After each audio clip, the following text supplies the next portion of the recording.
नमस्कार मित्रों, भागवत गीता यह केवल एक ग्रंथ नहीं बल्कि स्वयं भगवान श्री कृष्ण के श्रीमुख से निकली वह दिव्य वाणी है जो आज से लगभग 5000 वर्ष पूर्व अर्जुन को सुनाई गई थी। वह क्षण केवल कुरुक्षेत्र का युद्ध नहीं था, वह क्षण था मानवता के जागरण का, जब श्री कृष्ण ने जीवन के सबसे गहरे सत्य को उजागर किया। उन्होंने जो कहा वह केवल अर्जुन के लिए नहीं बल्कि हर उस व्यक्ति के लिए था जो जीवन के संघर्षों में उलझा हुआ है, जो मोह, भय और असमंजस के जाल में फंसकर स्वयं को खो देता है। भागवत गीता हमें सिखाती है कि जीवन का उद्देश्य केवल जीना नहीं बल्कि सही मार्ग पर चलते हुए जीना है। ये बताती है कि दुख और कष्ट हमारे शत्रु नहीं बल्कि वे शिक्षक हैं जो हमें मजबूत बनाते हैं। जब हम गीता के उपदेशों को अपने जीवन में उतारते हैं तो मन इतना स्थिर, शांत और दृढ़ हो जाता है कि फिर कोई भी परिस्थिति हमें डिगा नहीं सकती। गीता यह नहीं कहती कि जीवन में समस्याएं न आए, बल्कि यह सिखाती है कि जब समस्याएं आए तो हमारा मन विचलित न हो बल्कि समाधानी रहे। मित्रों, मनुष्य का जीवन बहुत छोटा है। अगर हम केवल अपनी गलतियों से सीखते रह गए तो पूरा जीवन बीत जाएगा। इसीलिए श्री कृष्ण ने हमें गीता का ज्ञान दिया ताकि हम दूसरों के अनुभवों से भी सीख सकें और स्वयं को समय रहते जागृत कर सकें। जो व्यक्ति गीता के उपदेशों को हृदय से अपनाता है उसके लिए हर दुख ज्ञान में, हर असफलता अनुभव में और हर ठोकर एक नई दिशा में बदल जाती है। अगर आप इस वीडियो को श्रद्धा और एकाग्रता से सुन लेते हैं तो केवल आपकी सोच नहीं बदलेगी बल्कि जीवन को देखने का दृष्टिकोण भी बदल जाएगा, क्योंकि गीता केवल धर्म या कर्म की नहीं बल्कि आत्मा, कर्तव्य और जीवन के गूढ़ रहस्यों की व्याख्या है। यह हमें सिखाती है कि सच्ची शक्ति हथियारों में नहीं, संयम में है और सच्चा विजय किसी और पर नहीं बल्कि स्वयं पर प्राप्त करने में है। इस वीडियो में हमने भागवत गीता की 18 अमूल्य शिक्षाओं को सरल और प्रेरक रूप में प्रस्तुत किया है ताकि आप न केवल समझें बल्कि उन्हें भीतर से महसूस करें।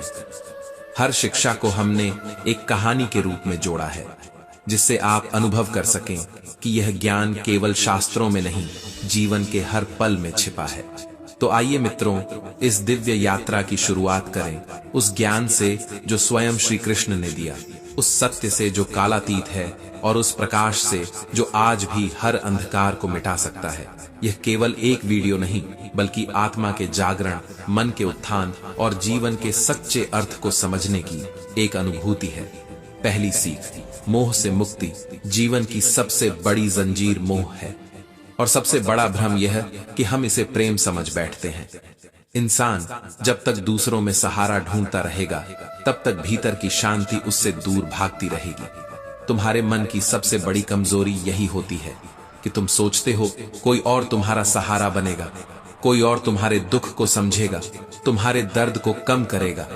लेकिन सच ये है कि जब मुश्किलें दस्तक देती हैं तब जिन लोगों पर तुम्हें सबसे ज्यादा भरोसा होता है वही सबसे पहले चुप हो जाते हैं। तब तुम्हें समझ आता है कि सहारा कभी बाहर नहीं, हमेशा भीतर होता है। जब तक तुम अपने अंदर की शक्ति को पहचानोगे नहीं तब तक हर रिश्ता तुम्हें तोड़ेगा, हर उम्मीद तुम्हें गिराएगी। प्राचीन काल में राजा भरत का जीवन इसका सबसे सुंदर उदाहरण है। राजा भरत एक धर्मात्मा, पराक्रमी और त्यागी राजा। अपने जीवन के अंतिम चरण में उन्होंने राजपाट छोड़ दिया और वन में तपस्या करने लगे। परंतु एक दिन उन्होंने एक हिरण के बच्चे को नदी में बहते देखा। करुणा से भरे हृदय ने उसे बचा लिया, उसकी सेवा में लग गए। लेकिन धीरे धीरे वही करुणा मोह में बदल गई। अब साधना की जगह चिंता ने ले ली। हिरण के बच्चे की चिंता, उसके भोजन की चिंता, उसकी सुरक्षा की चिंता। उन्होंने अपने भीतर का ईश्वर भूलकर उस छोटे से जीव को अपना केंद्र बना लिया। यही तो होता है मोह का जाल। ये हमेशा प्रेम की तरह दिखता है लेकिन धीरे धीरे तुम्हें तुम्हारे मार्ग से हटा देता है। मोह तुम्हें बांधता नहीं, धीरे धीरे तुम्हारे अंदर की शक्ति को खोखला कर देता है। राजा भरत का ध्यान अब आत्मा पर नहीं, हिरण पर था, और जब मृत्यु आई तो उनका मन उसी हिरण में अटका रहा। यही कारण था कि अगले जन्म में उन्होंने हिरण के रूप में जन्म लिया। सोचो, एक राजा जिसने राज्य छोड़ा, तपस्या की, ज्ञान पाया लेकिन एक क्षण के मोह ने उसे वापस उसी संसार में बांध दिया जहां से वह मुक्त होना चाहता था। फिर भी उनकी आत्मा जागृत थी। हिरण रूप में भी उन्हें यह एहसास रहा कि मोह ने उन्हें गिराया है। उन्होंने उसी जन्म में अपने मोह को छोड़कर ईश्वर का ध्यान किया और अंततः मोक्ष को पाया। यह कथा केवल एक पुरानी कहानी नहीं है, यह हर उस इंसान की कहानी है जो किसी व्यक्ति, किसी वस्तु, किसी भावना से इतना जुड़ जाता है कि खुद को भूल जाता है। मोह हमेशा प्यारा लगता है, पर उसका अंत हमेशा पीड़ा में होता है, क्योंकि मोह हमें बाहर जोड़ता है, जबकि सच्चा प्रेम हमें भीतर जोड़ता है। जीवन में जब तक तुम किसी चीज या व्यक्ति के जाने से टूटते रहोगे, तब तक तुम्हारा आत्मबल अधूरा रहेगा। मोह छोड़ना त्याग नहीं है, यह समझना है कि कुछ भी सदा के लिए नहीं है। और जब तुम यह मान लेते हो कि कोई भी चीज स्थायी नहीं है, तब तुम दुख से नहीं, जीवन से जुड़ते हो। तुम्हारा मन शांत हो जाता है और भीतर की शक्ति जाग उठती है। कभी कभी जो चीजें हमें सबसे प्यारी लगती हैं, वही हमें सबसे ज्यादा बांध लेती हैं। मोह की सबसे बड़ी चाल यही है कि वह तुम्हें उस चीज से जोड़ देता है जो अंत में तुम्हें छोड़ जाती है, और जब वह चला जाता है तो तुम टूट जाते हो। लेकिन शायद वहीं से शुरू होती है तुम्हारी असली जागृति, क्योंकि जब सब कुछ चला जाता है तब तुम्हें अपने भीतर की आवाज सुनाई देती है। वही आवाज जो कहती है तुम अकेले नहीं हो, तुम स्वयं अपने सहारे हो।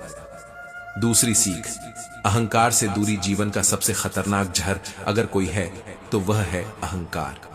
यह धीमे धीमे इंसान के भीतर घुलता है और जब तक वह समझ पाए तब तक सब कुछ खत्म कर देता है। अहंकार का अर्थ है अपने अस्तित्व को दूसरों से बड़ा मान लेना, अपनी शक्ति, ज्ञान या सफलता पर इतना गर्व करना कि विनम्रता की जगह घमंड आ जाए। यह वही भावना है जो इंसान को लोगों से नहीं बल्कि खुद से दूर कर देती है, क्योंकि जहां अहंकार आता है वहां प्रेम, करुणा और समझ का स्थान नहीं रहता।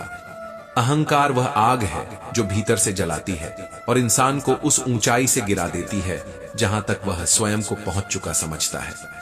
रामायण में रावण इसका सबसे बड़ा उदाहरण है। एक महान विद्वान, अपार शक्ति का स्वामी, शास्त्रों का ज्ञाता और युगों युगों तक याद रखे जाने वाला राजा। लेकिन उसका पतन उसकी शक्ति से नहीं, उसके अहंकार से हुआ। उसके पास सब कुछ था सिवाय विनम्रता के। वह जानता था कि वह शक्तिशाली है, पर यह भूल गया कि शक्ति भी तब तक सार्थक है जब तक उसमें मर्यादा जुड़ी हो। रावण सोचता था कि उसे कोई हरा नहीं सकता, कोई उसके सामने टिक नहीं सकता, लेकिन यही सोच उसका विनाश बन गई। जब उसकी बहन शूरपणखा ने सीता का अपहरण करने के लिए उकसाया तो रावण के भीतर छिपा अहंकार जाग गया। उसने यह सोच लिया कि वह भगवान राम को पराजित कर सकता है, वह उस नारी को छीन सकता है जो धर्म की प्रतिमूर्ति है। यही वह क्षण था जब उसका विनाश शुरू हुआ, लेकिन अहंकार की आंखें अंधी थीं।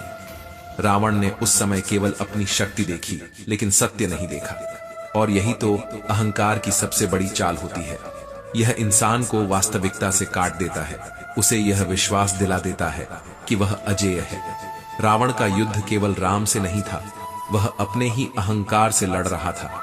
लेकिन जिसने अपने अहंकार को पहचानना छोड़ दिया, उसका पतन निश्चित है। हर व्यक्ति के जीवन में एक रावण छिपा होता है जो हमें कहता है कि तू सब कुछ कर सकता है, तुझसे बड़ा कोई नहीं। और अगर उस आवाज को वश में न किया जाए तो वही हमारी हार का कारण बन जाती है। अहंकार हमें यह महसूस कराता है कि हम दूसरों से श्रेष्ठ हैं, लेकिन असल में यह हमारी समझ को छोटा कर देता है। यह धीरे धीरे इंसान को उस बिंदु तक ले जाता है जहां वह अपने ही गलत फैसलों में गर्व महसूस करने लगता है। जैसे रावण ने धर्म को तोड़ा, मर्यादा को लांघा और अपने ही साम्राज्य का नाश किया, वैसे ही हर अहंकारी व्यक्ति अपने भीतर के साम्राज्य को जला देता है। अहंकार का सबसे बड़ा धोखा यही है कि यह शुरुआत में ताकत देता है, पर अंत में सब छीन लेता है। यह हमें लोगों की इज्जत नहीं बल्कि डर दिलाता है। यह हमें ऊंचा नहीं उठाता बल्कि हमें दूसरों से दूर कर देता है। और जब हम अकेले पड़ जाते हैं तब समझ आता है कि जिसे हम शक्ति समझ रहे थे वही हमारी कमजोरी थी। जीवन में जितना ऊंचा उठो उतना ही झुको, क्योंकि विनम्रता से ही ऊंचाई की रक्षा होती है। पेड़ पर सबसे मीठे फल वही होते हैं जो झुके रहते हैं। रावण के पास सब कुछ था, लेकिन झुकने की क्षमता नहीं थी, इसलिए उसका अंत हुआ। यह दुनिया उन लोगों को याद नहीं रखती जो ऊंचे थे, बल्कि उन्हें याद रखती है जो विनम्र थे। अहंकार से मुक्त होना मतलब खुद को छोटा करना नहीं, बल्कि अपने भीतर की सच्ची शक्ति को पहचानना है। हर इंसान के जीवन में ऐसा समय आता है जब उसे यह तय करना होता है कि वह रावण बनेगा या राम। एक रास्ता है अहंकार का, जो चमकता बहुत है पर अंत अंधकार में होता है। दूसरा है विनम्रता का, जो दिखने में कठिन है लेकिन भीतर से प्रकाश देता है। और शायद गीता का यही संदेश है कि विजय हमेशा उस व्यक्ति की होती है जो स्वयं पर विजय पा लेता है, क्योंकि सच्चा युद्ध बाहरी नहीं, भीतर का होता है। भागवत गीता की तीसरी सीख हमें यह बताती है कि जीवन के संघर्षों से कभी डरना नहीं चाहिए, क्योंकि संघर्ष कोई सजा नहीं, बल्कि वह साधना है जो हमें मजबूत बनाती है। जब तक जीवन है तब तक संघर्ष रहेगा। यह एक सच्चाई है जिसे स्वीकार करना ही शांति की पहली सीढ़ी है। जो व्यक्ति कठिनाइयों से भागता है वह कभी यह नहीं जान पाता कि उसके भीतर कितनी ताकत छिपी हुई थी। संघर्ष हमें तोड़ता नहीं, बल्कि हमें हमारे असली रूप से मिलवाता है। महाभारत के युद्ध में अर्जुन का भय हर उस इंसान की झिझक का प्रतीक है जो मुश्किल हालातों में खुद से हार मान लेता है। जब अर्जुन ने अपने ही परिवारजनों को युद्ध के सामने खड़ा देखा तो उनका मन कांप उठा। वे सोच में पड़ गए कि क्या यह युद्ध सही है, क्या उन्हें अपने ही प्रियजनों के खिलाफ जाना चाहिए। उनका धनुष नीचे गिर गया और भीतर से आवाज आई, मैं यह नहीं कर सकता। यह वही क्षण था जब मनुष्य की सीमा और उसकी हिम्मत आमने सामने खड़ी थी। लेकिन तभी भगवान श्री कृष्ण ने उन्हें वह अमर ज्ञान दिया जिसने केवल अर्जुन ही नहीं बल्कि पूरी मानवता को बदल दिया। उन्होंने कहा, अर्जुन, यह युद्ध सिर्फ बाहरी नहीं है, यह तुम्हारे भीतर के डर और कर्तव्य के बीच की लड़ाई है। उन्होंने समझाया कि आत्मा न जन्म लेती है न मरती है, शरीर तो केवल वस्त्र की तरह बदलता है। इसलिए अपने कर्तव्य से डरना नहीं चाहिए, क्योंकि सच्चा कर्म वही है जो बिना परिणाम की चिंता के किया जाए। कृष्ण के ये शब्द आज भी हर उस इंसान के लिए हैं जो किसी कठिन दौर से गुजर रहा है, क्योंकि जब इंसान संघर्ष से डर जाता है तो वह अपने भविष्य से डरने लगता है, और जो अपने भविष्य से डरता है वह वर्तमान में कभी नहीं जी पाता।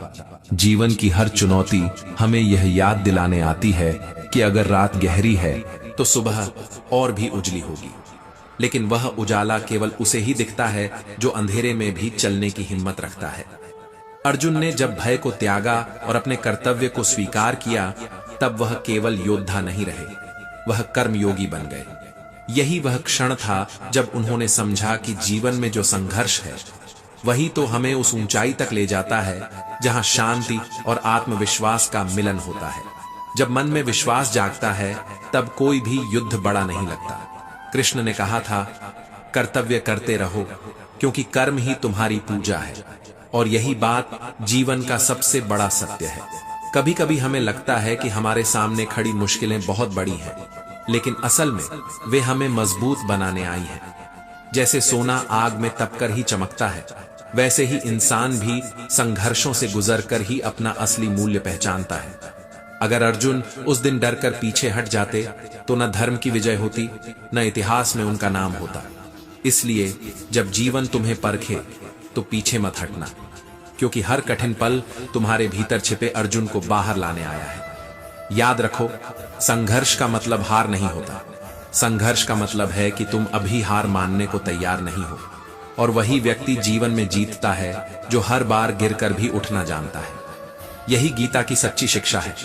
साहस रखो, कर्म करते रहो, क्योंकि परिणाम ईश्वर के हाथ में है। जो कर्म पर विश्वास रखता है वह भय से मुक्त हो जाता है। संघर्ष से भागने वाले कभी जीवन की गहराई को नहीं समझ पाते, क्योंकि जो दर्द झेलता है वही जीवन की सच्चाई जानता है। अर्जुन की तरह हर इंसान के जीवन में वह क्षण आता है जब वह खुद से कहता है, मैं अब नहीं कर सकता। लेकिन तभी भीतर कहीं से आवाज आती है, तुम कर सकते हो। वही आवाज, वही चेतना, वही आत्मविश्वास कृष्ण का रूप है। और जब इंसान उस आवाज को सुन लेता है तब उसके सामने कोई भी युद्ध मुश्किल नहीं लगता। भागवत गीता की चौथी सीख हमें यह सिखाती है कि जीवन में सबसे बड़ी शक्ति निर्भयता है। जब मनुष्य के भीतर से भय समाप्त हो जाता है, तब उसके सामने कोई भी शक्ति टिक नहीं सकती। जो व्यक्ति निर्भय होकर जीना सीख लेता है, वह केवल जीवन नहीं जीता, वह जीवन को जीत लेता है। भय ही वह दीवार है जो हमें हमारे ईश्वर, हमारे कर्म और हमारे सत्य से दूर रखती है। और जब यह दीवार गिर जाती है, तब इंसान अपने भीतर छिपे दिव्य रूप को पहचानने लगता है। प्राचीन काल में हिरण्यकशिपु नाम का असुर राजा था, शक्तिशाली, अहंकारी और अत्याचारी। वह खुद को भगवान समझता था।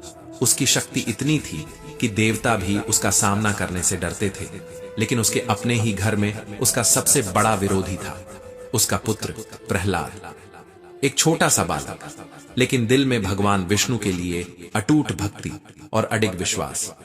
जहां भय होता है, वहां भक्ति कमजोर पड़ जाती है, लेकिन जहां सच्चा विश्वास होता है, वहां भय का कोई अस्तित्व नहीं रहता। प्रहलाद ने अपने जीवन से यह साबित कर दिया। हिरण्यकशिपु ने हर संभव प्रयास किया कि उसका पुत्र भगवान विष्णु का नाम लेना छोड़ दे। कभी उसे सर्पों से घिरा गया, कभी आग में डाला गया, कभी ऊंचे पर्वत से फेंका गया, लेकिन हर बार प्रहलाद मुस्कुराया। उसकी आंखों में न डर था, न गुस्सा, बस शांति। क्योंकि जिसे अपने ईश्वर पर विश्वास होता है, उसे किसी परिणाम का भय नहीं होता। यही निर्भयता का सबसे बड़ा रूप है। जब मृत्यु सामने हो, तब भी मन अडिग रहे। कभी सोचा है, ऐसा साहस कहां से आता है? यह साहस किसी युद्ध भूमि से नहीं, किसी अस्त्र शस्त्र से नहीं, यह साहस भीतर के विश्वास से आता है। जब इंसान यह समझ जाता है कि उसके हर कदम के साथ ईश्वर खड़े हैं, तब वह किसी परिस्थिति से डर नहीं सकता। डर तभी तक होता है जब हम यह सोचते हैं कि हम अकेले हैं, लेकिन जब यह समझ आती है कि मैं अकेला नहीं, मेरे साथ वही है जो सृष्टि चला रहा है, तब जीवन एकदम बदल जाता है। हिरण्यकशिपु ने क्रोध में पूछा, कहां है तेरा भगवान? क्या वह इस खंभे में भी है? और प्रहलाद ने शांत भाव से कहा, हां, भगवान हर जगह है। यह केवल एक उत्तर नहीं था, यह निर्भयता का प्रतीक था। वह क्षण था जब सत्य और अहंकार आमने सामने खड़े थे।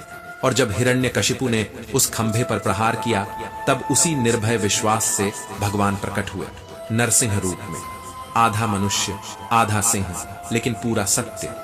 उन्होंने यह सिद्ध कर दिया कि जहां सच्ची भक्ति और निर्भयता होती है, वहां ईश्वर स्वयं रूप धर लेते हैं। प्रहलाद की यह कथा केवल एक धार्मिक प्रसंग नहीं, बल्कि एक जीवन दर्शन है। यह बताती है कि जो व्यक्ति धर्म, सत्य और ईश्वर के मार्ग पर निर्भय होकर चलता है, उसकी रक्षा खुद सृष्टि करती है। आज भी जब कोई इंसान किसी अन्याय के खिलाफ खड़ा होता है, तो उसके भीतर वही प्रहलाद जीवित हो उठता है। और जब कोई अपने डर में दब जाता है, तब उसके भीतर का हिरण्यकशिपु जीत जाता है। इसलिए जीवन में यह चुनाव हर दिन करना पड़ता है। क्या हम अपने भीतर के प्रहलाद को जगाएंगे या अपने भय को?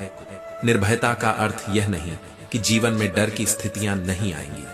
इसका अर्थ यह है कि जब डर सामने आए, तब भी तुम्हारा विश्वास न डगमगाए। जब तूफान आए, तब भी दीपक जलता रहे। यही सच्चा साहस है। भगवान कृष्ण भी यही सिखाते हैं कि भय केवल मन का भ्रम है।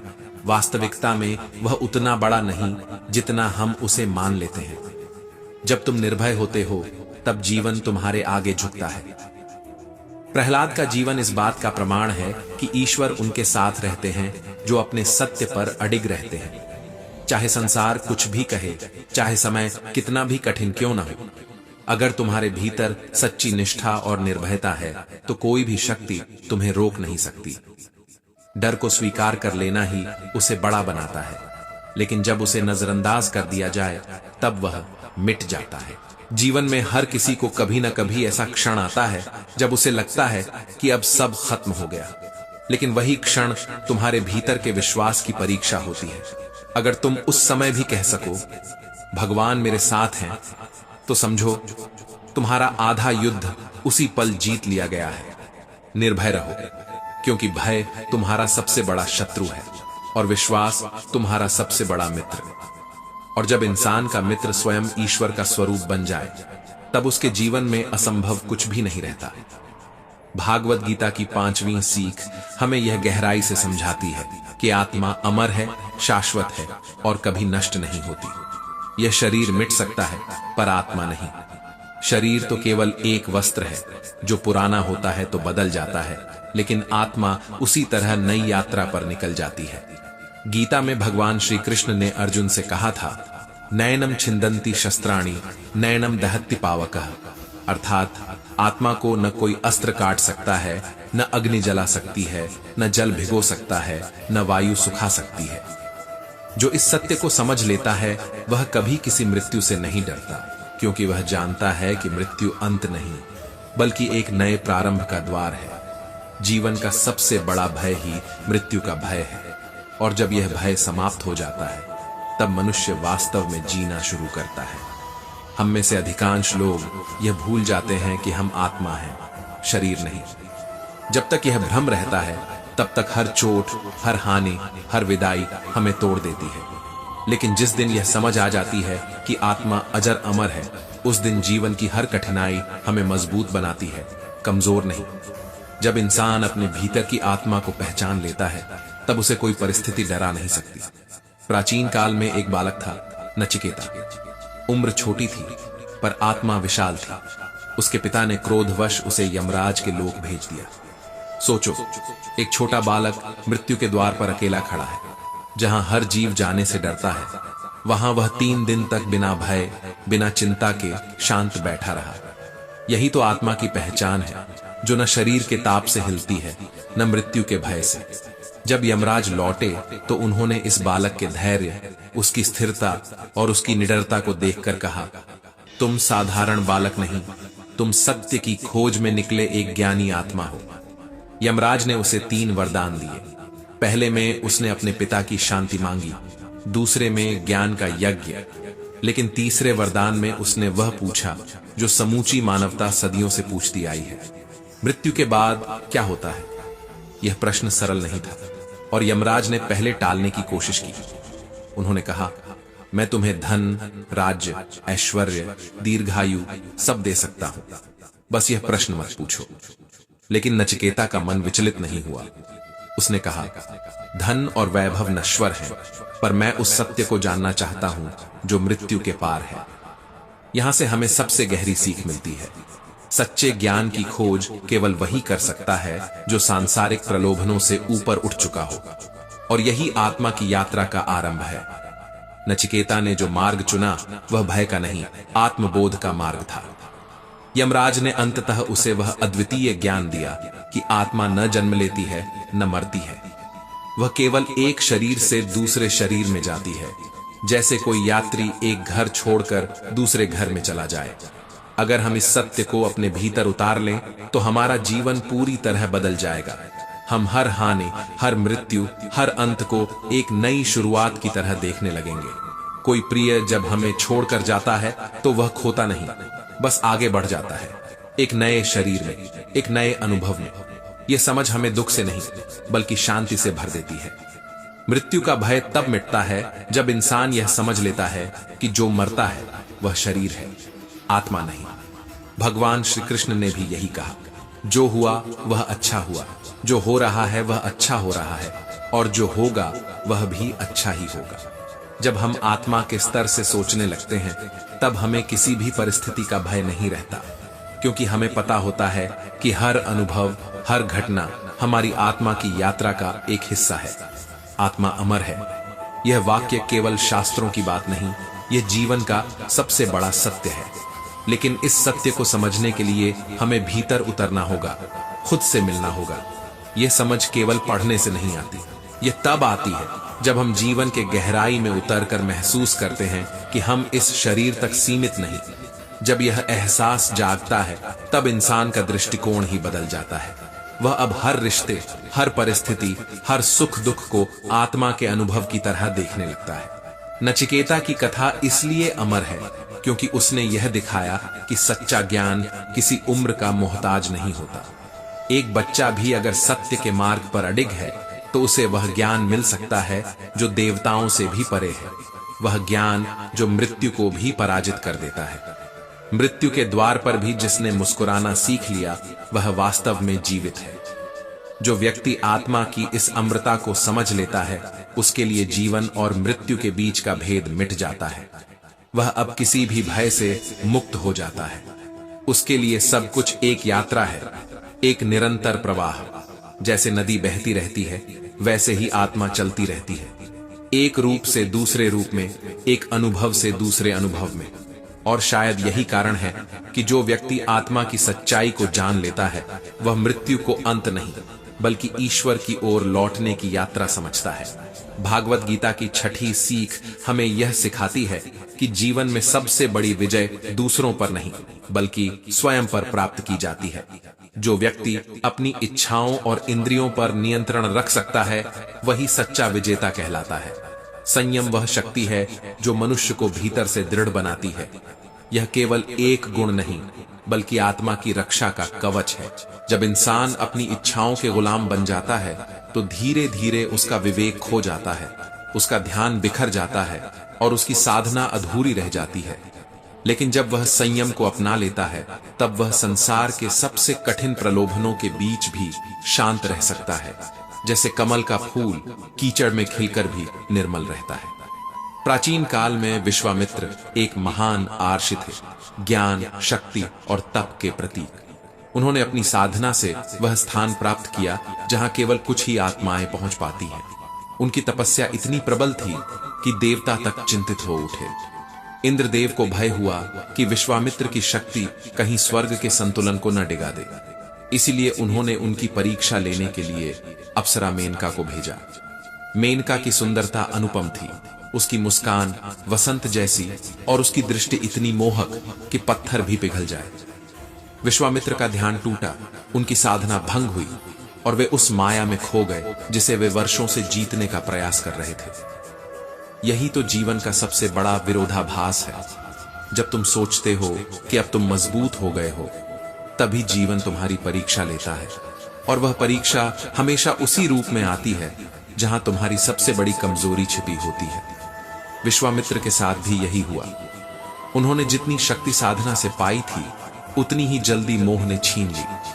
लेकिन सच्चा साधक वही होता है जो अपनी गलती से गिरकर भी फिर उठता है।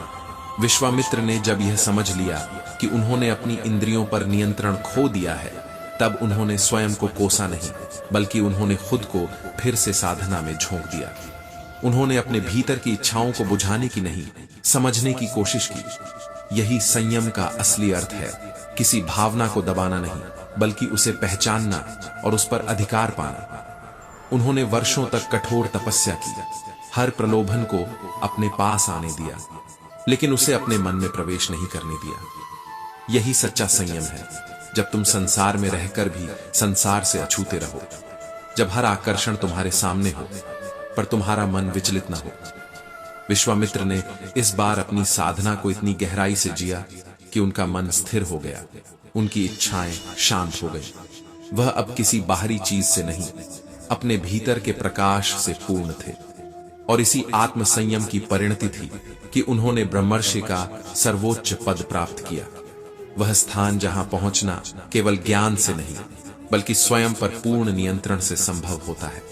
यह कथा हमें यह सिखाती है कि जीवन की सबसे कठिन लड़ाई हमारे बाहर नहीं, भीतर होती है। इच्छाएं हमेशा आकर्षक लगती हैं, वे हमारे मन को रंगीन सपनों से भर देती हैं, लेकिन धीरे धीरे वही सपने हमें बंधन में बांध देते हैं। संयम का अर्थ यह नहीं कि जीवन से दूर हो जाओ, बल्कि यह कि तुम जीवन के बीच रहकर भी अपने मन को स्थिर रखो। जब हम अपनी इंद्रियों पर संयम नहीं रख पाते तो हर सुख क्षणिक बन जाता है, कुछ पल का आनंद और फिर एक लंबा पश्चाताप। लेकिन जब हम संयम सीख लेते हैं तब हमारे भीतर ऐसी शांति उत्पन्न होती है जो किसी बाहरी वस्तु से नहीं मिल सकती। यही शांति धीरे धीरे आत्मबल में बदल जाती है और वही आत्मबल हमें हर परीक्षा में संभालता है। संयम वह सेतु है जो मनुष्य को ईश्वर से जोड़ता है, क्योंकि जब मन शांत होता है तभी आत्मा की आवाज सुनाई देती है। यही वह क्षण है जब इंसान अपने भीतर के प्रकाश को महसूस करता है, जहां न कोई मोह होता है, न कोई लालच, न कोई भय, केवल स्थिरता, केवल शांति। और शायद यही कारण है कि भागवत गीता कहती है, जिसने इंद्रियों को वश में कर लिया वही सच्चा योगी है। क्योंकि संयम केवल साधु का नहीं, हर उस व्यक्ति का आभूषण है जो इस संसार में रहते हुए भी अपने भीतर का संतुलन बनाए रखना चाहता है। विश्वामित्र की कहानी हमें याद दिलाती है कि सबसे बड़ी तपस्या किसी जंगल में नहीं, बल्कि अपने मन के भीतर होती है। और जो अपने मन को जीत लेता है, उसके लिए संसार की हर विजय छोटी पड़ जाती है। भागवत गीता से 7वीं सीख हमें यह समझाती है कि धर्म का पालन करना ही मनुष्य का सबसे बड़ा कर्तव्य है। धर्म का अर्थ केवल पूजा पाठ या नियमों का पालन नहीं होता, बल्कि धर्म का सच्चा सार है अपने कर्तव्यों को निष्ठा और ईमानदारी से निभाना, चाहे परिस्थिति कितनी भी कठिन क्यों न हो। गीता हमें सिखाती है कि धर्म वही नहीं जो दिखता है, धर्म वह है जो भीतर से किया जाता है। जब इंसान अपने स्वार्थ, भय और मोह से ऊपर उठकर सही को सही और गलत को गलत कहने की हिम्मत करता है। महाभारत में कर्ण की कहानी इस सीख का सबसे जीवंत उदाहरण है।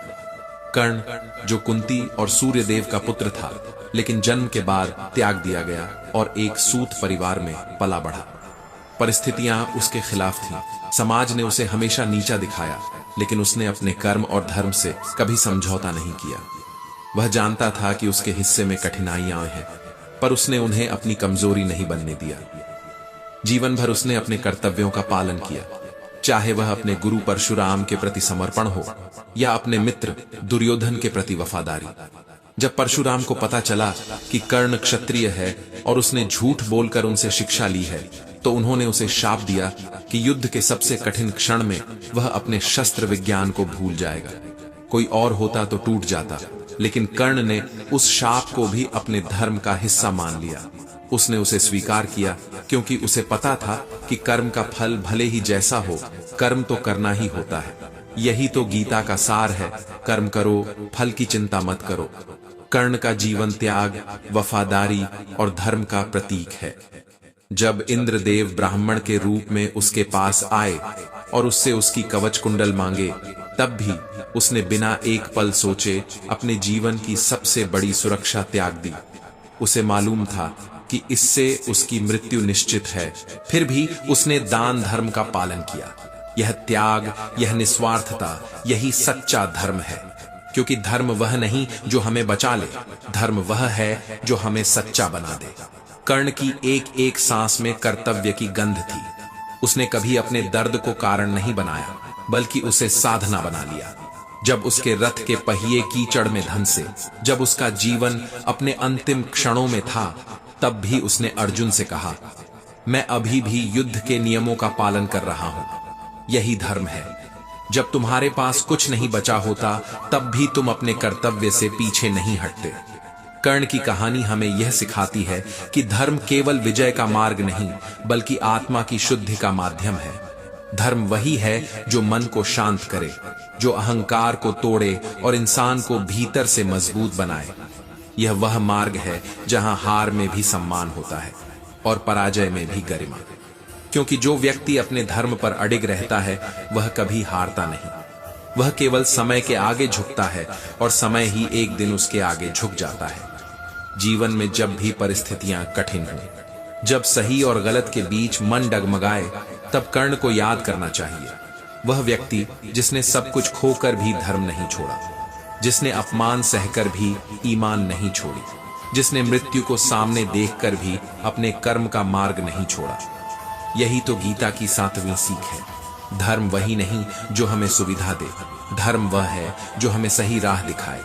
क्योंकि जो अपने धर्म के प्रति अडिग रहता है, वह चाहे संसार से हारा हुआ लगे, पर ईश्वर के दरबार में विजयी कहलाता है। धर्म को निभाना कठिन है, लेकिन यही कठिनाई आत्मा को महान बनाती है। और जब आत्मा धर्म से जुड़ जाती है, तब जीवन के हर संघर्ष में शांति मिलती है। क्योंकि तब मनुष्य जानता है कि वह सही रास्ते पर है, और यही उसकी सच्ची विजय है। भागवत गीता की 8वीं सीख हमें यह सिखाती है कि जीवन में हमेशा सत्य की राह पर चलो, चाहे वह मार्ग कितना भी कठिन क्यों न हो। सत्य का मार्ग कभी आसान नहीं होता, लेकिन यह हमारे जीवन को सच्चे उद्देश्य की ओर ले जाता है। सत्य का अर्थ केवल बोलने या दिखाने का नहीं, बल्कि हर परिस्थिति में अपने कर्तव्य, अपने मन और अपने विवेक के अनुसार सही निर्णय लेने का है। यह मार्ग हमें कभी शॉर्टकट्स नहीं देता, हमें संघर्ष और परीक्षाओं से गुजरना पड़ता है, लेकिन यही कठिनाइयां हमारी आत्मा को मजबूत बनाती हैं और हमें सच्चे धर्म और सत्य की गहराई तक ले जाती है। महाभारत में युधिष्ठिर की कथा इसका सबसे सशक्त उदाहरण है। वे केवल पांडवों के नेता नहीं, बल्कि सत्य और धर्म के प्रतीक थे। राजसूय यज्ञ के दौरान जब दुर्योधन ने छल पूर्वक पांडवों को पासे के खेल में हराया, तब उन्हें 13 साल का वनवास और 1 साल का अज्ञातवास भुगतना पड़ा। ये किसी भी व्यक्ति के लिए असहनीय कठिनाई होती, लेकिन युधिष्ठिर ने कभी अपने मन को डर या मोह में नहीं डाला। उन्होंने वनवास के समय हर कठिनाई का सामना न केवल साहस के साथ किया, बल्कि अपने धर्म और सत्य के मार्ग से भी विचलित नहीं हुए। वनवास के दौरान भी उनके सामने अनेक परीक्षाएं आईं। एक बार दुर्वासा आर्ष और उनके 10,000 शिष्यों ने युधिष्ठिर के आश्रम में भोजन की मांग की। साधन सीमित थे, भुखमरी का खतरा था और परिस्थितियां बेहद कठिन थीं। लेकिन युधिष्ठिर ने चिंता में नहीं, बल्कि धर्म और विवेक में रहकर समाधान खोजा। उन्होंने भगवान श्री कृष्ण का स्मरण किया और उनका मार्गदर्शन पाया। द्रौपदी ने अक्षय पात्र से भोजन निकालकर सभी को खिलाया और युधिष्ठिर ने यह सुनिश्चित किया कि सत्य और धर्म का मार्ग न टूटे। यह दिखाता है कि सत्य का पालन केवल मनुष्य की निष्ठा का विषय नहीं, बल्कि उसकी धैर्य, विश्वास और आत्मबल की परीक्षा भी है। युधिष्ठिर ने यह दिखाया कि सत्य का मार्ग केवल व्यक्तिगत विजय या लाभ के लिए नहीं है, यह मार्ग समाज के लिए भी आदर्श बनाता है। उनके राज्याभिषेक के बाद भी उन्होंने न्याय, सत्य और धर्म का पालन किया। उनके शासन में जनता सुखी और समृद्ध थी, क्योंकि उनके निर्णय केवल सत्ता या लाभ के लिए नहीं, बल्कि सही और न्याय संगत थे। यही गीता का संदेश है। जब मनुष्य अपने कर्म और निर्णय में सत्य का मार्ग अपनाता है, तो उसकी आत्मा स्थिर होती है, उसके कर्तव्य स्पष्ट होते हैं और उसकी सफलता केवल भौतिक नहीं, बल्कि आध्यात्मिक और स्थायी होती है। युधिष्ठिर की कथा हमें यह भी सिखाती है कि कठिनाइयां और परीक्षाएं हमेशा आएंगी। जीवन में कभी भी आसान रास्ता नहीं मिलता और सत्य का पालन हमेशा संघर्ष और त्याग के साथ आता है। लेकिन यही संघर्ष हमें मजबूत बनाता है, हमें अपने अंदर के भय, मोह और असत्य के बंधनों से मुक्त करता है।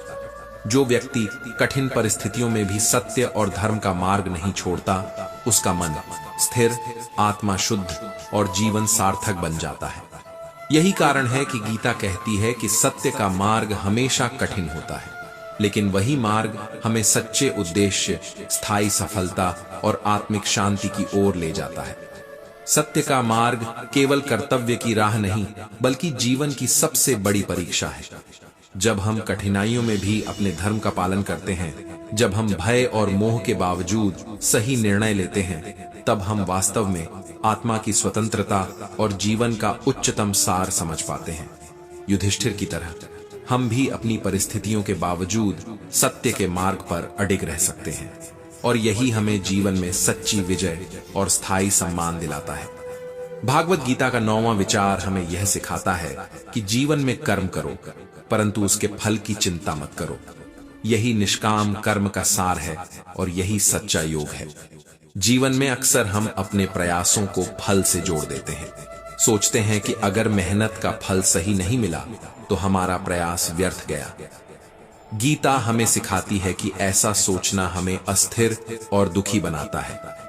जो व्यक्ति कर्म करता है लेकिन फल की अपेक्षा नहीं करता, वह स्थिर, संतुष्ट और शक्तिशाली बनता है। एक प्राचीन कथा इस सिद्धांत को स्पष्ट करती है। एक साधु जंगल में कठोर तपस्या कर रहे थे। उनकी तपस्या से प्रसन्न होकर भगवान उनके पास आए और वरदान मांगने को कहा। साधु ने कहा, प्रभु, मुझे यह आशीर्वाद दें कि मैं हर कार्य बिना फल की चिंता किए कर सकूं। भगवान ने उन्हें आशीर्वाद दिया और साधु ने जीवन भर इसी मार्ग का पालन किया। उन्होंने न केवल स्वयं का परोपकार किया, बल्कि जंगल, वृक्षों और जीव जंतुओं की सेवा में भी निष्ठा दिखाई। वह जानवरों की देखभाल करते, पेड़ों को पानी देते, जरूरतमंदों की मदद करते और कभी यह नहीं सोचते थे कि उनके प्रयास का क्या परिणाम होगा। साधु का जीवन यह दिखाता है कि जब हम कर्म को फल से जोड़कर नहीं करते, तब हमारे कार्य में वास्तविक शक्ति उत्पन्न होती है। समय के साथ साधु के कर्मों का प्रभाव दिखने लगा। जंगल हरा भरा हो गया, जानवर खुशहाल हुए और आसपास के लोग साधु की निस्वार्थ सेवा से प्रेरित होकर उनकी सहायता में जुट गए। साधु ने कभी अपने प्रयास का श्रेय नहीं लिया, न ही प्रशंसा की चिंता की। उनका जीवन केवल कर्म और सेवा में बीता और यही उनकी सबसे बड़ी शक्ति बन गई। यह हमें सिखाता है कि निष्काम कर्म का पालन करने वाला व्यक्ति न केवल अपनी आत्मा को शुद्ध करता है, बल्कि अपने आसपास की दुनिया में भी सकारात्मक परिवर्तन लाता है। फल की चिंता किए बिना कर्म करना कठिन लगता है, क्योंकि मनुष्य स्वभावतः परिणाम की आकांक्षा करता है। लेकिन जब हम अपनी अपेक्षाओं को त्याग देते हैं और केवल कर्म में निष्ठा रखते हैं, तो हमारा मन स्थिर होता है, हमारा जीवन सरल और सार्थक बन जाता है। भगवान श्री कृष्ण ने गीता में अर्जुन को यही उपदेश दिया, कर्म करो, फल की चिंता मत करो। यही मानव जीवन का सर्वोच्च उद्देश्य है। जो व्यक्ति इस मार्ग को अपनाता है, वह न केवल अपने जीवन में मानसिक शांति और संतोष पाता है, बल्कि उसके कर्म दूसरों के लिए भी प्रेरणा और मार्गदर्शन बनते हैं। निष्काम कर्म जीवन को अर्थपूर्ण बनाता है, मनुष्य को भय, मोह और असत्य से मुक्त करता है और उसे आत्मा के वास्तविक आनंद और योग की ओर ले जाता है। भागवत गीता की 10वीं सीख हमें यह सिखाती है कि आत्मनियंत्रण और इंद्रियों पर विजय पाना जीवन में सफलता और शांति का मूल आधार है। जब तक मनुष्य अपनी इच्छाओं और भावनाओं को नियंत्रित नहीं कर सकता, तब तक वह अपने जीवन के वास्तविक उद्देश्य को प्राप्त नहीं कर सकता। इंद्रियों और मन के मोह हमें अक्सर हमारे मार्ग से भटका देते हैं और बाहरी दुनिया की मोह माया में उलझाकर हम अपनी आंतरिक शक्ति और आत्मा के स्वरूप को भूल जाते हैं। आत्मनियंत्रण केवल साधना का अंग नहीं, बल्कि जीवन की सबसे बड़ी परीक्षा है, जो हमें स्थिर, निश्चयात्मक और साहसी बनाती है। एक प्राचीन कथा इसके महत्व को स्पष्ट करती है। महर्षि विश्वामित्र अपनी कठोर तपस्या और साधना के लिए प्रसिद्ध थे। उनकी तपस्या इतनी प्रबल थी कि इंद्रदेव तक उनसे भयभीत हो गए।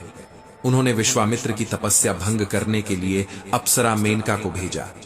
मेनका की मोहक सुंदरता और आकर्षण ने विश्वामित्र के मन को भटका दिया और उन्होंने साधना छोड़ दी। इस मोड़ पर यह दिखता है कि मनुष्य कितना भी तपस्वी क्यों न हो, यदि उसका मन और इंद्रियां नियंत्रित नहीं है, तो कोई भी कठिन तप या साधना निरर्थक हो सकती है। लेकिन समय आने पर जब विश्वामित्र को अपनी गलती का एहसास हुआ, उन्होंने दृढ़ निश्चय किया कि अब वह फिर कभी मोह और इंद्रियों की आड़ में भटकेंगे नहीं। उन्होंने मेनका को त्याग कर पुनः कठोर तपस्या आरंभ की और इस बार अपने मन और इंद्रियों पर पूर्ण नियंत्रण रखा। उन्होंने हर प्रलोभन को अपने भीतर प्रवेश नहीं करने दिया, चाहे वह सुंदरता हो, प्रशंसा हो या सांसारिक लालच। उनकी अडिग साधना और आत्मनियंत्रण ने उन्हें महान आर्ष शक्ति और ज्ञान प्रदान किया और अंततः उन्हें ब्रह्मर्षि का पद प्राप्त हुआ। विश्वामित्र की यह कथा हमें यह सिखाती है कि जीवन में हमारी असली शक्ति हमारे भीतर है। इंद्रियों और भावनाओं पर विजय पाने के लिए साहस, धैर्य और अडिग निश्चय की आवश्यकता होती है। जब हम अपनी इच्छाओं और मोह से ऊपर उठते हैं, तो हम अपने कर्म और साधना में पूरी निष्ठा और स्थिरता के साथ लग सकते हैं। आत्मनियंत्रण केवल बाहरी सफलता नहीं देता, बल्कि यह हमारी आत्मा को भी उन्नत करता है, मन को शुद्ध करता है और जीवन में स्थायी शांति प्रदान करता है। जीवन में कई बार हम अपने बाहरी वातावरण, मोह माया और कठिनाइयों के प्रभाव में बह जाते हैं। हम दूसरों की बातों, स्वार्थ और भ्रम में उलझकर अपने मूल उद्देश्य को भूल जाते हैं। विश्वामित्र ने यह उदाहरण पेश किया कि चाहे कितनी भी कठिनाइयां आएं, चाहे संसार की सुंदरता और आकर्षण कितने भी प्रबल हों, यदि हम आत्मनियंत्रण का मार्ग अपनाते हैं, तो कोई शक्ति हमें हमारे उद्देश्य से नहीं भटका सकती। उनके जीवन ने यह स्पष्ट कर दिया कि सच्ची सफलता केवल बाहरी साधनों या शक्तियों से नहीं मिलती, बल्कि आत्मा के अनुशासन, मन की शांति और इंद्रियों पर विजय से मिलती है। आत्मनियंत्रण का मार्ग कठिन और परीक्षणों से भरा होता है, लेकिन यही मार्ग मनुष्य को स्थिरता, साहस और अडिग निश्चय प्रदान करता है। जब हम अपने भीतर की इच्छाओं, मोह और भय से मुक्त होते हैं, तभी हम अपने कर्मों में पूरी निष्ठा से जुट सकते हैं और सच्चे अर्थ में जीवन को सफल और सार्थक बना सकते हैं। विश्वामित्र की कहानी हमें यही संदेश देती है कि यदि हम इंद्रियों पर विजय प्राप्त कर लें और अपने मन को नियंत्रित रखें, तो कोई भी बाधा हमारी साधना, ज्ञान और आध्यात्मिक उन्नति में खड़ी नहीं हो सकती। यही गीता का उपदेश है। आत्मनियंत्रण के बिना कोई भी साधना, कोई भी प्रयास पूर्ण नहीं होता, और यही आत्मनियंत्रण हमें जीवन की सच्ची शांति, शक्ति और सफलता की ओर ले जाता है। आंतरिक शांति और अडिग धैर्य प्रदान करता है। जीवन में हम अक्सर सुख और दुख के झूले में झूलते रहते हैं। जब सुख मिलता है तो अहंकार बढ़ जाता है, और जब दुख आता है तो निराशा और भय का भाव मन में उतर आता है। गीता हमें सिखाती है कि बाहरी परिस्थितियां अस्थायी हैं। स्थिरता और शांति का मूल केवल भीतर है। इस बात को एक सरल कथा के माध्यम से समझा जा सकता है। प्राचीन समय में एक छोटे से गांव में संत विदुर रहते थे। वे अपनी समता और शांति के लिए पूरे क्षेत्र में प्रसिद्ध थे। जीवन के हर परिस्थिति में वे शांत और स्थिर रहते थे और कभी भी बाहरी घटनाओं, प्रशंसा या अपमान से विचलित नहीं होते थे। एक बार गांव में एक महत्वपूर्ण आयोजन हुआ, जिसमें संत विदुर को आदर और सम्मान के साथ आमंत्रित किया गया। वे बड़ी शांति और नम्रता से वहां पहुंचे। सभी ने उनका स्वागत किया और उनकी प्रशंसा की। विदुर ने इस प्रशंसा को भी संतुलित भाव से स्वीकार किया। न अहंकार दिखाया, न किसी प्रकार की लालसा और न ही घमंड। उनके भीतर की स्थिरता और शांति सभी को प्रभावित कर गई। कुछ समय बाद उसी गांव में कुछ लोगों ने विदुर के खिलाफ झूठी अफवाहें फैलाई। उनका अपमान किया गया, उनका मजाक उड़ाया गया। लेकिन विदुर ने इस अपमान और तिरस्कार को भी समान भाव से सहन किया। उनका मन शांत और स्थिर रहा और उन्होंने किसी प्रकार का क्रोध या द्वेष नहीं दिखाया। उनकी समता ने न केवल उनके मन को अडिग रखा, बल्कि उन पर परिस्थितियों का नियंत्रण और भी बढ़ा दिया। उनके आसपास के लोग इस अद्भुत स्थिरता और धैर्य से बहुत प्रभावित हुए। उन्होंने समझा कि सच्ची शक्ति और योग केवल बाहरी विजय या संपत्ति में नहीं, बल्कि भीतर की स्थिरता और समता में होती है। समता का यह भाव हमें यह सिखाता है कि जीवन के हर मोड़ पर, चाहे वह सुखद हो या दुखद, लाभकारी हो या हानिकारक, हमें समान भाव रखना चाहिए। जब हम परिस्थितियों में संतुलित रहते हैं तो मनुष्य की सोच स्पष्ट होती है, निर्णय स्थिर होते हैं और मानसिक संतोष तथा आत्मिक शांति की प्राप्ति होती है। जीवन में कोई भी परिस्थिति, चाहे वह जय हो या पराजय, सुख हो या दुख, स्थायी नहीं होती। इसके बावजूद यदि हम अपने मन और भावनाओं को नियंत्रित रख सकते हैं तो हम किसी भी स्थिति में विचलित नहीं होते और हमारी आंतरिक शक्ति मजबूत बनी रहती है। विदुर की कहानी यह स्पष्ट करती है कि समता केवल ज्ञान या विचार नहीं, बल्कि अभ्यास और अनुभव का परिणाम है। जब हम सुख और दुख को एक समान मानकर, लाभ और हानि को समान भाव से स्वीकार कर और जय या पराजय में भी अपने मन को स्थिर रखकर जीवन जीते हैं, तब हम सच्चे अर्थ में मानसिक स्वतंत्रता, आत्मविश्वास और शांति प्राप्त कर सकते हैं। यही गीता का संदेश है। बाहरी दुनिया की परिस्थितियों पर हमारी शक्ति सीमित है, परंतु हमारे भीतर का स्थिर भाव, समता और संतुलन हमें हर परिस्थिति में अडिग और निर्भीक बनाता है। यही वह शिक्षा है जो हर व्यक्ति के जीवन में हर परिस्थिति में स्थिरता, शांति और सच्चे संतोष का मार्ग प्रशस्त करती है। भागवत गीता से हमें 12वीं सीख यह मिलती है कि जीवन में सच्चा सुख और आंतरिक शांति भगवान के प्रति पूर्ण समर्पण से ही प्राप्त होती है। यह समर्पण केवल बाहरी भक्ति या पूजा तक सीमित नहीं है, बल्कि यह हमारे हर कर्म, हर सोच और हर भाव में ईश्वर को केंद्र में रखने की अटल दृढ़ता है। प्राचीन काल में ध्रुव नामक एक बालक राजकुमार थे, जिनका जीवन इस सच्चाई का जीवंत उदाहरण है।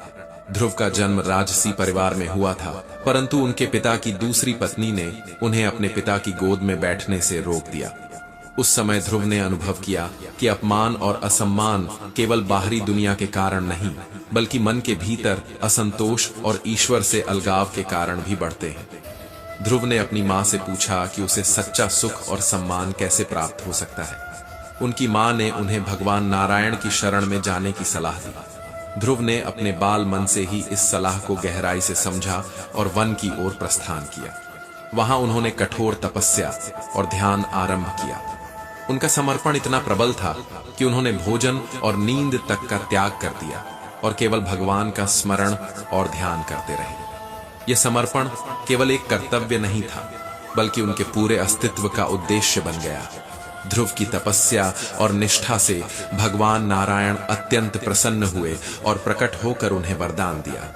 भगवान ने उन्हें आशीर्वाद दिया कि वे हमेशा के लिए आकाश में ध्रुव तारा के रूप में स्थापित रहेंगे, जिसे हर व्यक्ति आदर और श्रद्धा के साथ देखेगा। ध्रुव की कहानी हमें यह सिखाती है कि जब व्यक्ति अपने जीवन में पूर्ण समर्पण के साथ ईश्वर की ओर देखता है, अपने अहंकार और मोह को त्यागता है, तो वह हर परिस्थिति में स्थिर और निर्भीक बन जाता है। भौतिक संसार की अस्थायी सुख और सम्मान की चाह में मन भटकता है, लेकिन ईश्वर के प्रति समर्पण और अडिग श्रद्धा से व्यक्ति को वास्तविक सुख, सम्मान और मानसिक शांति प्राप्त होती है। समर्पण का अर्थ केवल प्रार्थना करना नहीं, बल्कि अपने जीवन के हर कर्म को भगवान के प्रति समर्पित कर देना है। यह हमें याद दिलाता है कि जब हम अपने स्वार्थ, लालसा और भय को पीछे छोड़कर ईश्वर की इच्छा और मार्ग में अपनी पूरी निष्ठा लगा देते हैं, तब जीवन के हर दुख का समाधान स्वतः हमारे भीतर उत्पन्न हो जाता है। ध्रुव का समर्पण इस बात का प्रतीक है कि भले ही जीवन में कितनी भी कठिनाइयां और अपमान क्यों न आए, यदि व्यक्ति अपने मन और हृदय को ईश्वर के प्रति पूरी तरह से केंद्रित रखता है, तो हर विपत्ति में उसे मार्गदर्शन और संरक्षण प्राप्त होता है। यह समर्पण हमें आंतरिक शक्ति, धैर्य और स्थिरता देता है, जिससे हम जीवन के प्रत्येक क्षण में संतुलन और शांति बनाए रख सकते हैं। भगवान के प्रति पूर्ण समर्पण केवल भक्ति का मार्ग नहीं, बल्कि आत्मा का जागरण है, जो हमें भौतिक सुखों और संकटों से परे ले जाता है और हमें सच्चे अर्थ में जीवन का अनुभव करने योग्य बनाता है। यही गीता का संदेश है। समर्पण से ही जीवन में स्थायी शांति, सच्चा सम्मान और अनंत सुख संभव है, और यही मार्ग हमें भीतर से मजबूत बनाता है, जिससे हम अपने जीवन में किसी भी चुनौती का सामना निर्भीकता और धैर्य के साथ कर सकते हैं। भागवत गीता से 13वीं सीख यह मिलती है कि शांति की सच्ची खोज बाहरी दुनिया में नहीं, बल्कि हमारे अपने अंतर्मन की गहराई में होती है। जीवन में हम अक्सर शांति की तलाश में इधर उधर भटकते हैं, दूसरों से उम्मीदें रखते हैं, घटनाओं और परिस्थितियों पर आश्रित हो जाते हैं, लेकिन वास्तविक शांति और संतोष कभी बाहरी तत्वों से नहीं आता।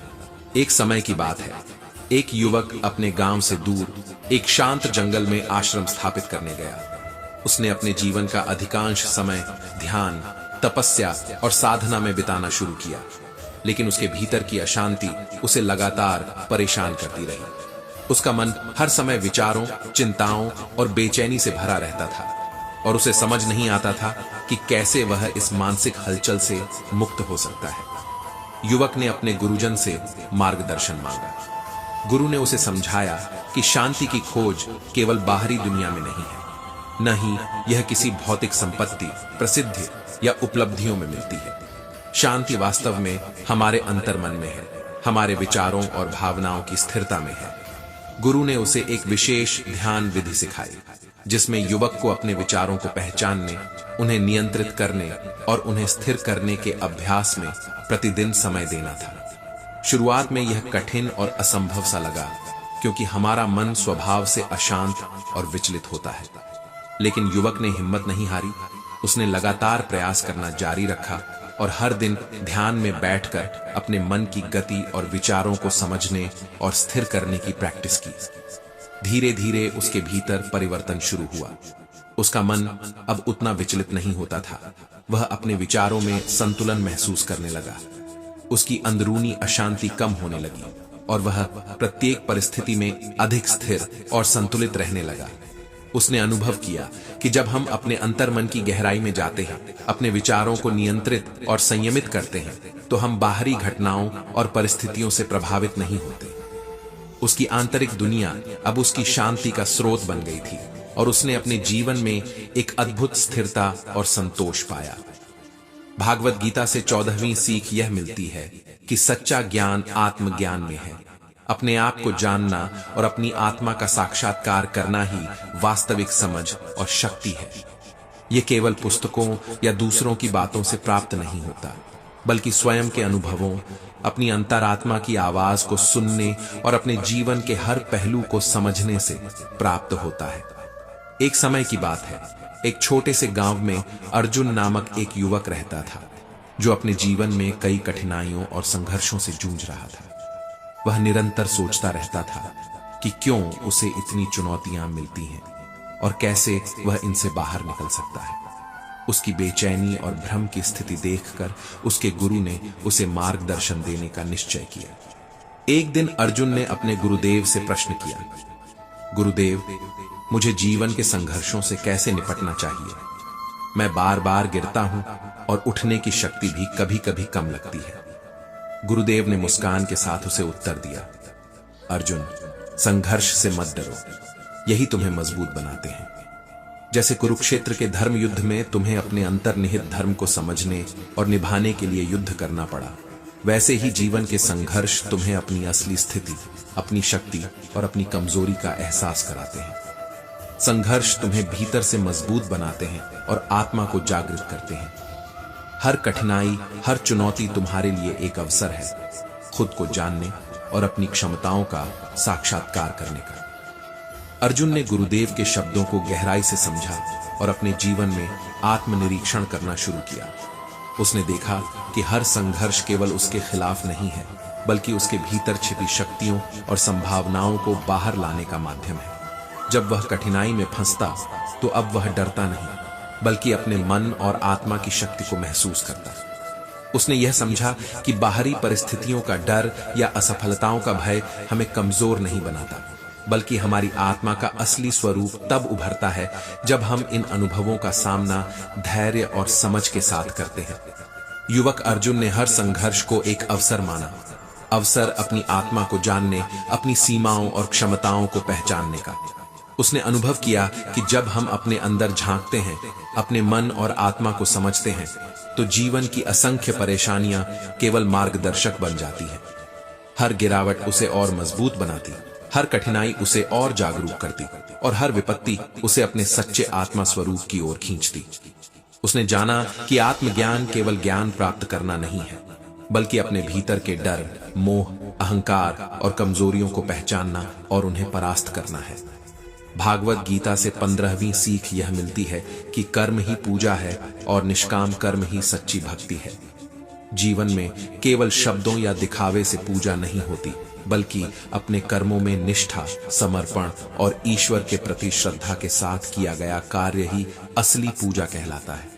एक समय की बात है, एक छोटे से गांव में गोविंद नामक किसान रहता था, जो अपनी मेहनत, लगन और ईमानदारी के लिए पूरे गांव में प्रसिद्ध था। गोविंद का जीवन सरल था, लेकिन उसकी समझ गहरी थी। वह हर सुबह सूरज की पहली किरण के साथ उठता, अपने खेतों में जाता, बीज बोता, पौधों की देखभाल करता और सुनिश्चित करता कि उसकी फसल स्वस्थ और समृद्ध हो। उसके लिए खेती केवल जीवन का साधन नहीं थी, बल्कि यह उसकी आत्मा की अभिव्यक्ति थी, उसके कर्म की पूजा थी। एक दिन गांव से गुजर रहे एक ज्ञानी संत ने देखा कि गोविंद प्रातःकाल से ही अपने खेतों में कर्मयोगी की तरह लगे हुए हैं।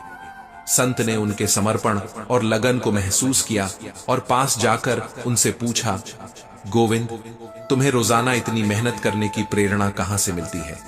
क्या यह केवल जीवन निर्वाह के लिए है या कुछ और? गोविंद ने मुस्कुराते हुए उत्तर दिया, महाराज, मैं अपने काम में ईश्वर को देखता हूं। जब मैं बीज बोता हूं, उसे पानी देता हूं, पौधों की देखभाल करता हूं और अंत में फसल काटता हूं, तो मुझे यह अनुभूति होती है कि यह सब भगवान की कृपा है। मेरा प्रत्येक कर्म उसी पूजा का हिस्सा है। मैं अपने कर्म को केवल व्यक्तिगत लाभ के लिए नहीं करता, बल्कि इसे ईश्वर के प्रति समर्पण मानकर करता हूं। संत ने गोविंद की यह दृष्टि देखकर सिर हिलाया और कहा, सच कहा गोविंद, जो व्यक्ति अपने कर्मों को ईश्वर को समर्पित कर देता है, वही सच्चा योगी है, वही असली भक्त है। यह केवल शब्दों की भक्ति नहीं, बल्कि कर्म के माध्यम से ईश्वर के साथ मिलन है। तुम्हारे जैसे लोग समाज में प्रेरणा का स्रोत बनते हैं, क्योंकि वे दिखाते हैं कि साधारण जीवन में भी सच्ची भक्ति और पूजा संभव है। तुम्हारा यह कर्म योग गांव के अन्य लोगों के लिए उदाहरण बन गया है। उनके मन में समर्पण और ईमानदारी की भावना जागृत होती है और उन्हें यह एहसास होता है कि मेहनत, ईमानदारी और लगन के साथ किया गया प्रत्येक कार्य भगवान की भक्ति है। गोविंद ने संत की बातों को और गहराई से समझा और अपने कर्म को और अधिक लगन और ईमानदारी के साथ जारी रखा। उसने देखा कि जब वह अपने कर्म में पूर्ण निष्ठा रखता है तो उसके भीतर आत्मिक आनंद, शांति और संतोष का अनुभव होता है। न केवल उसकी फसल फलती फूलती, बल्कि उसके कार्य और दृष्टिकोण से पूरा गांव प्रेरित होता। लोग उसके जीवन को देखकर सीखते हैं कि पूजा मंदिर या किसी धार्मिक अनुष्ठान में केवल प्रतीकात्मक नहीं होती, बल्कि अपने कर्मों में ईश्वर को महसूस करना ही सच्चा धर्म और पूजा है। भागवत गीता से 16वीं सीख हमें यह मिलती है कि दया और करुणा केवल अच्छे स्वभाव की निशानी नहीं, बल्कि यह मानवता और धर्म का सार है। यह हमें यह सिखाती है कि जीवन में हर प्राणी के प्रति सहानुभूति, प्रेम और संवेदनशीलता रखना चाहिए। महाभारत काल की एक घटना इसे स्पष्ट रूप से दर्शाती है। युद्ध की तैयारी और गुरुद्रोह के समय भगवान श्री कृष्ण अपने सारथी अर्जुन के साथ रथ पर बैठे थे। उन्होंने अर्जुन से कहा, अर्जुन, दया और करुणा का भाव दूसरों के प्रति हमेशा बनाए रखना चाहिए। यही सच्चा धर्म है, यही सच्ची मानवता का परिचायक है। जब मनुष्य में यह भाव होता है तो उसका जीवन केवल स्वयं तक सीमित नहीं रहता, बल्कि उसका प्रभाव समाज और संसार तक फैलता है। गुरुद्रोह की ओर अपनी सेना के साथ बढ़ते हुए वे एक छोटे से गांव के पास पहुंचे।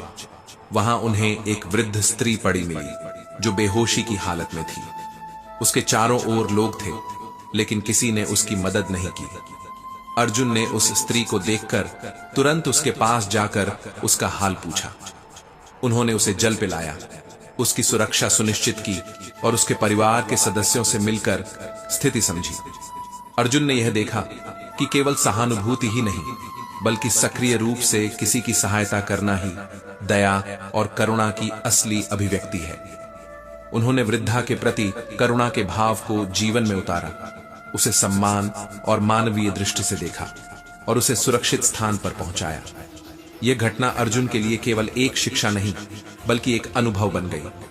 उन्होंने समझा कि दया और करुणा केवल कमजोर लोगों के प्रति मृदु भाव नहीं है, बल्कि यह मजबूत आत्मा और जागरूक व्यक्ति की पहचान है। जब हम अपने जीवन में हर प्राणी के प्रति करुणा और दया का भाव अपनाते हैं तो हमारा मन निर्मल और संवेदनशील बनता है।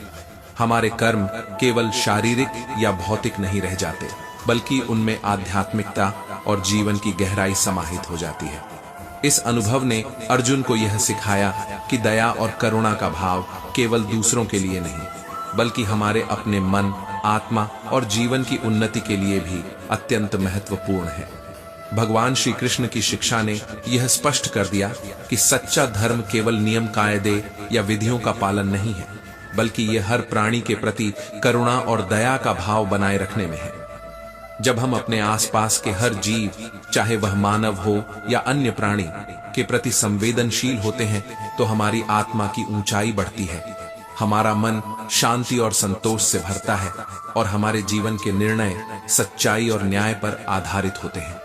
इस प्रकार दया और करुणा केवल भाव नहीं, बल्कि जीवन जीने की कला है, जिससे व्यक्ति अपने अंदर की मानवता और आध्यात्मिक शक्ति को पहचानता है और उसके जीवन की हर क्रिया उसकी आत्मा को ऊपर उठाती है, उसे सही दिशा देती है और उसे जीवन में स्थिरता और शांति प्रदान करती है। भागवत गीता से 17वीं सीख हमें यह मिलती है कि समाज सेवा केवल एक कर्तव्य नहीं, बल्कि यह हमारे जीवन का एक उच्चतम उद्देश्य है। समाज सेवा के माध्यम से हम अपने भीतर की मानवता को पहचानते हैं, अपने कर्मों में अर्थ जोड़ते हैं और दूसरों के जीवन में सकारात्मक परिवर्तन लाने की शक्ति पाते हैं। कभी कभी केवल शब्दों से यह समझाना कठिन होता है कि दूसरों की भलाई के लिए किए गए छोटे छोटे प्रयास कितने महत्वपूर्ण होते हैं। इसलिए कहानियां हमें इस सच्चाई को गहराई से महसूस कराती हैं। ऐसी ही एक कहानी है जिसमें एक युवक राम ने अपने जीवन में समाज सेवा को अपना सर्वोच्च लक्ष्य बना लिया। राम का जीवन केवल अपने लिए नहीं बल्कि अपने गांव के लोगों के लिए समर्पित था। वह हर सप्ताह गांव के बच्चों के लिए एक शिक्षा केंद्र चलाता था। उसका उद्देश्य केवल पढ़ाई कराना नहीं था। राम का यह समर्पण केवल बच्चों तक सीमित नहीं था, बल्कि उसके द्वारा गांव के बुजुर्गों, महिलाओं और जरूरतमंदों की मदद करने से पूरे समाज में एकता और भाईचारे की भावना मजबूत हुई। वह मानता था कि जब समाज का प्रत्येक सदस्य शिक्षित और जागरूक होगा, तभी समाज वास्तव में प्रगति की दिशा में आगे बढ़ेगा। एक दिन राम गांव के प्रमुख से मिले। उन्होंने मुस्कुराते हुए राम से पूछा कि क्या उसकी सेवाओं में कोई कमी या कठिनाई आ रही है। प्रमुख ने उत्तर दिया, राम, तुम्हारी समाज सेवा से हम सभी अत्यंत प्रभावित हैं। तुम्हारे जैसे लोग ही हमारे समाज के आधार हैं। तुम्हारा समर्पण न केवल बच्चों के भविष्य को उज्जवल बना रहा है, बल्कि पूरे गांव में एक नई ऊर्जा और प्रेरणा का संचार कर रहा है। यह सुनकर राम का हृदय गर्व और संतोष से भर गया, लेकिन वह यह समझता था कि समाज सेवा कभी भी केवल प्रशंसा या सम्मान के लिए नहीं की जाती, बल्कि यह कर्म और धर्म का सर्वोच्च रूप है। राम की समाज सेवा ने गांव के प्रत्येक व्यक्ति पर गहरा प्रभाव डाला। बच्चों को शिक्षा मिलने से उनका जीवन बदल गया, उनकी सोच और दृष्टिकोण विकसित हुए और युवा पीढ़ी में ज्ञान और जिम्मेदारी की भावना उत्पन्न हुई। समाज में सुधार, एकता और सहयोग की भावना बढ़ी और लोग महसूस करने लगे कि जब हम अपने समय, शक्ति और संसाधनों को दूसरों के कल्याण के लिए समर्पित करते हैं, तो केवल समाज ही नहीं बल्कि हमारा स्वयं का जीवन भी समृद्ध और अर्थपूर्ण बनता है। इस कथा से हमें यह स्पष्ट सीखने को मिलता है कि समाज सेवा केवल दान या किसी भौतिक सहायता तक सीमित नहीं है, बल्कि यह हमारे अंदर की संवेदनशीलता, करुणा और मानवता को प्रकट करती है। जब हम दूसरों की भलाई के लिए निरंतर प्रयास करते हैं, तो हमारे कर्मों में ईश्वर का प्रकाश दिखाई देता है। समाज सेवा से हमारी आत्मा को शांति, संतोष और संतुलन प्राप्त होता है और हमें यह एहसास होता है कि जीवन का वास्तविक उद्देश्य केवल स्वयं की सफलता नहीं, बल्कि दूसरों के जीवन में बदलाव लाना भी है। राम की कहानी हमें यह सिखाती है कि समाज सेवा में सबसे बड़ी शक्ति होती है निरंतरता और सच्चा समर्पण। हर छोटा प्रयास, चाहे वह किसी बच्चे को पढ़ाना हो, बुजुर्गों की सहायता करना हो या गांव में एकता और सहयोग का संदेश फैलाना, समय के साथ बड़े बदलाव में परिणत होता है। इस प्रकार समाज सेवा न केवल हमारे समाज के लिए वरदान है, बल्कि यह हमारे अपने जीवन को भी गहराई, उद्देश्य और सार्थकता प्रदान करती है। और जब हम अपने जीवन में यह समझते हैं कि हमारी असली खुशी और संतोष दूसरों की भलाई में निहित है, तभी हम गीता के वास्तविक संदेश को अपने जीवन में उतार पाते हैं, अपने कर्मों को ईश्वर के प्रति समर्पित कर पाते हैं और अपने जीवन को सार्थकता और प्रेरणा से भर सकते हैं। अब हम अंतिम विचार की ओर बढ़ते हैं। यह कहानी हमें यह समझाती है कि ज्ञान केवल पुस्तकों या विद्या का नाम नहीं है, बल्कि यह हमारे जीवन की सबसे बड़ी रोशनी है, जो अज्ञानता और भ्रम के अंधकार को मिटा देती है। एक समय की बात है, एक छोटे से गांव में धनंजय नामक एक बुद्धिमान ब्राह्मण रहते थे। धनंजय केवल अपने लिए नहीं, बल्कि पूरे गांव के कल्याण के लिए समर्पित थे। वे न केवल अपने ज्ञान से लोगों को शिक्षित करते थे, बल्कि उन्हें जीवन की वास्तविक समझ और मार्गदर्शन भी प्रदान करते थे। हर सप्ताह वे गांव के मंदिर में बच्चों को पढ़ाई कराते, उन्हें सही और गलत का भेद समझाते और उन्हें जीवन में सत्कार्य और नैतिकता के महत्व की सीख देते। एक दिन एक युवक ने उनसे पूछा, महाराज, आपको यह सब करने में क्या खुशी मिलती है? इतनी ज्ञान और शिक्षा की आवश्यकता क्यों है? धनंजय ने मुस्कुराते हुए उत्तर दिया, बेटा, ज्ञान ही वह प्रकाश है जो हमारे भीतर की अज्ञानता को दूर करता है। जब हमारा मन अज्ञान और भ्रम से भरा होता है, तब हम अपने जीवन में सही निर्णय नहीं ले पाते। ज्ञान हमें मार्ग दिखाता है, हमें सच्चाई के रास्ते पर ले जाता है और हमारे भीतर की शक्ति और साहस को जागृत करता है। इसके साथ ही उन्होंने एक उदाहरण दिया जिससे यह और स्पष्ट हुआ। धनंजय ने कहा, एक बार एक गांव में अंधेरे का शासन था। लोग अंधेरे से डरते थे क्योंकि वे उसके वास्तविक स्वरूप को नहीं जानते थे। वे अंधकार को केवल भय और असुरक्षा समझते थे। लेकिन एक दिन एक ज्ञानी आया जिसने उन्हें समझाया कि अंधेरा केवल अज्ञानता है। जब तक तुम्हें ज्ञान नहीं मिलेगा तब तक अंधकार दूर नहीं होगा। उसने उन्हें शिक्षा दी, समझाया और उनके मन में आत्मविश्वास और चेतना की रोशनी जगाई। धीरे धीरे उस गांव के लोग अंधकार से नहीं डरने लगे क्योंकि उनके भीतर का ज्ञान उन्हें सही मार्ग दिखाने लगा। उसी प्रकार हमारे जीवन में भी अज्ञानता एक अंधकार है और ज्ञान ही वह प्रकाश है जो हमें सही और गलत, सुख और दुख, सफलता और असफलता के बीच का भेद दिखाता है। धनंजय की यह शिक्षा केवल बच्चों तक सीमित नहीं थी। उनके विचारों ने पूरे गांव के लोगों के मन और हृदय को बदल दिया। लोगों ने समझा कि ज्ञान सिर्फ पढ़ाई या किताबों में नहीं है, बल्कि यह अनुभव, समझ, धैर्य, सोचने और सही निर्णय लेने की क्षमता है। जब हम ज्ञान को अपनाते हैं तब हमारे जीवन में स्पष्टता आती है। हम अपने भय और भ्रम से मुक्त होते हैं और हमारे कर्म सही दिशा में चलते हैं। ज्ञान हमें न केवल अंधकार से बाहर निकालता है, बल्कि यह हमें जीवन में स्थिरता, आत्मविश्वास और आंतरिक शांति भी देता है।